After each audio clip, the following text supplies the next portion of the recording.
Davlat xavfsizlik xizmatining Farg'ona viloyati bo'yicha boshqarmasi hamda viloyat bojxona boshqarmasi xodimlari hamkorligida o'tkazilgan tezkor tadbirda Farg'ona shahrida yashovchi 1986-yilda tug'ilgan fuqaro boshqaruvidagi Nexia 3 rusumli avtotransport vositasi Bog'dod tumani hududida to'xtatilib tekshirildi. Natijada avtomashina salonida 8 turdagi 413 dona sifati kafolatlanmagan dori vositalari borligi aniqlandi. Shuningdek, Bog'dod tumanida joylashgan va mazkur fuqaroga tegishli bo'lgan ikkita ombor ko'zdan kechirilganda sifat sertifikatiga ega bo'lmagan jami 60 turdagi 100.332 dona dori vositalari noqonuniy saqlanayotgani aniqlanib, protsessual tartibda rasmiylashtirib olindi. Tezkor tadbir davom ettirilib, Farg'ona shahrida joylashgan omborda esa noqonuniy saqlanayotgan 39 turdagi 16.897 dona dori vositalari ashyoviy dalil sifatida olindi. O'tkazilgan tezkor tadbirlar davomida dastlabki umumiy qiymati 8 milliard 1 million 429 ming so'mlik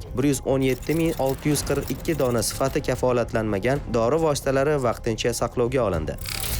Bu yo'nalishdagi tadbirlar davom ettirilib, Marg'ilon shahrida yashovchi 1992-yilda tug'ilgan fuqaroga tegishli 3 ta yashirin ombor ko'zdan kechirilganda, Qirg'iz Respublikasidan aylanma yo'llar orqali olib kelingan, umumiy qiymati 400 million so'mlik 15 turdagi kateter igna, jgut, elektron termometr, tonometr kabi jami 30 ming dona tibbiyot jihozlari saqlanayotganligi aniqlanib, protsessual tartibda rasmiylashtirildi. Hozirda mazkur holatlar bo'yicha tergovga qadar tekshiruv harakatlari olib borilmoqda.